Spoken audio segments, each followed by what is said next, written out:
The crystalline spires of Refuge Station caught the distant light of three suns, casting prismatic shadows across the observation deck where Russell stood, datapad in hand.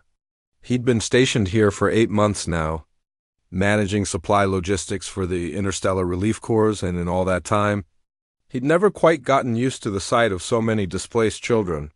"You're thinking too hard again," May said, appearing beside him with 2 cups of synth coffee. Her dark eyes reflected the star field beyond the viewports. "I can practically hear the gears grinding." Russell accepted the cup gratefully. "It's December 24th, Earth calendar. Christmas Eve?" May nodded, her expression softening. "I know."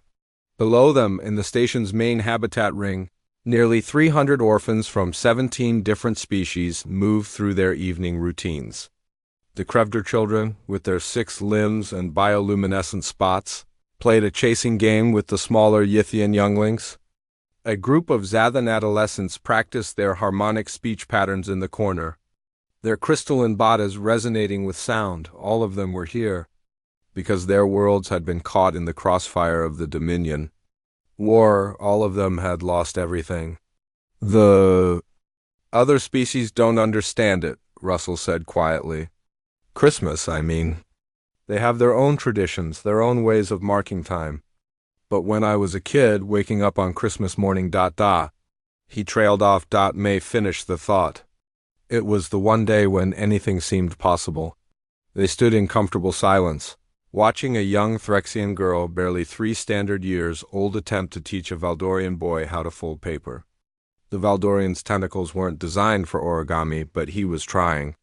"You know what the Galactic Council said when we proposed the holiday protocols?" May's voice carried an edge. "They said humans were quaintly sentimental about irrational traditions, that we should focus on practical support." Russell snorted. "The same council that left these kids with the bare minimum rations and no psychological support staff. Very practical. Which is why we're doing this anyway," May said, pulling out her own datapad. "I've been coordinating with every human vessel and station within 3 sectors. The response has been ... overwhelming." Russell's eyebrows rose. "How overwhelming?" She grinned. "See for yourself?" The cargo manifest scrolled across his screen. Transport ships had diverted course. Military vessels had emptied their personal stores. Research stations had pooled resources. Civilian freighters had donated entire holds of supplies. "May, this is 17,000 gifts," she said. "Toys, games, clothes, books, art supplies, musical instruments. Things adapted for every species we're sheltering." The crews at Proxima Station spent 2 weeks learning Threxian puzzles. The mining colony on Keller 7 handcrafted Zathan resonance chambers. A cargo hauler captain named Chun spent his retirement savings on Krevder climbing structures. Russell felt something catch in his throat. "How did you organize all this?" "I didn't have to," May said softly. "I just sent out a message explaining what we wanted to do." Humans across the sector started coordinating themselves. Some people I've never met spent weeks making sure every single child would have something personal, something thoughtful. That evening, after the children had settled into their dormitories, Russell and May led a team of 20 human volunteers through the station's corridors. They moved like shadows, hanging stockings outside each child's quarters, stockings sewn from recycled materials, each one unique. Each one carefully labeled with a child's name rendered in their native script. The young Threxian girl, Zeara, had a stocking embroidered with paper cranes. The Valdorian boy, Korath, had one decorated with tentacle-friendly puzzle pieces. Every child, every species, every individual personality had been considered. By 0300 hours, they were finished.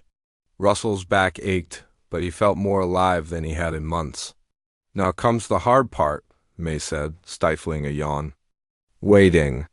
They didn't have to wait long. At 0612, the first scream echoed through the habitat ring. Not a scream of fear, a scream of pure, unbridled joy. It came from a Krevder boy who'd found his stocking, overflowing with bioluminescent climbing toys and a handwritten note in Krevder. Script from a human mining engineer who'd survived a cave-in and wanted to share what had given him hope. Within minutes, the entire station was awake. Children of every species poured into the corridors, clutching gifts, comparing treasures, their universal translators struggling to keep up with the cacophony of excitement. Zara found Russell in the crowd, her small arms wrapped around a book of origami patterns and real paper. From Earth, her large eyes were luminous with wonder. "Why?" she asked in halting standard. "Why do this for us?" Russell knelt down to her level. "Because you deserve to know that someone cares. That even when everything seems dark, there are people thinking about you, hoping for you, working to make tomorrow better." By midday, the station's central plaza had transformed into a cross-cultural celebration unlike anything Russell had ever witnessed. The Zathan children had organized their new resonance chambers into an impromptu orchestra. The Krevter were teaching humans their climbing games. The Yithians were sharing the magnetic poetry sets they'd received, creating bizarre and beautiful verse in mixed languages. Commander Velther, the station's Zathan administrator, approached Russell and May with something that might have been bewilderment on his crystalline features. "I have received 17 communications from the Galactic Council," he said. "They are ... confused. They want to know why human supply chains have been disrupted for frivolous purposes." May crossed her arms. "What did you tell them?" Velther's body pulsed with a warm amber glow, the Zathan equivalent of a smile. "I told them to observe the psychological metrics. Trauma responses down 43% overnight. Social cohesion up 67%. Instances of depression and anxiety at record lows." He paused, his harmonics softening. "I also told them that I am beginning to understand why humanity survived their own world wars and catastrophes. You are impractical, sentimental, and inefficient." His glow intensified. "And perhaps the galaxy needs more of that." As the three suns set beyond the viewports, casting the station in twilight colors, Russell watched Korath the Valdorian boy attempt to teach Zayara a game using the puzzle he'd received. They couldn't speak each other's languages fluently. Their biologies were completely different. But they were laughing. "You know what the best part is?" May said beside him. "What?" "Every human who contributed, they asked us to do it again next year. They're already planning. Some are learning new alien languages. Others are researching more species needs." She leaned against the viewport. "We didn't just give these kids a holiday. We gave them proof that in this huge, terrifying galaxy, someone gives a damn."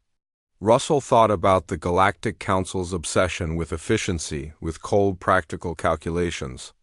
They'd never understand this. They'd never understand that sometimes the most practical thing you could do was something wildly impractical. That hope itself was a resource worth any cost. "Merry Christmas, May," he said. She smiled. "Merry Christmas, Russell, to all the children of all the stars." And in that moment, with 300 orphan souls celebrating behind them and the galaxy spinning endlessly ahead, Russell understood something fundamental about humanity. They were the species who hung stockings in the void. They were the ones who believed that kindness could echo across light years.